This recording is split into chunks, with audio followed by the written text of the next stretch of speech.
sa tanan nga mga empleyado is to try to invest on a certain business. Be an investor or venture on another business. If you are 8 to 12, 8 to 5, venture on another business that you can do from 6 to, let us say, 8 p.m. Instead of sige rata og cellphone or Facebook, hantod makatulog ta, no? Kanang venture on another business for another income. Kanang dili gyud igsuon kana bitaw, gikapoy na ko oy kay nag 8 to 5 ko. No?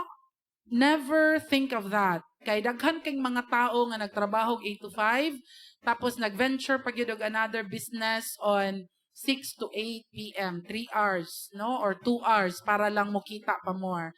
And let it be nga kanang mahimotang mga tao nga kugihan. And everyone say, Amen.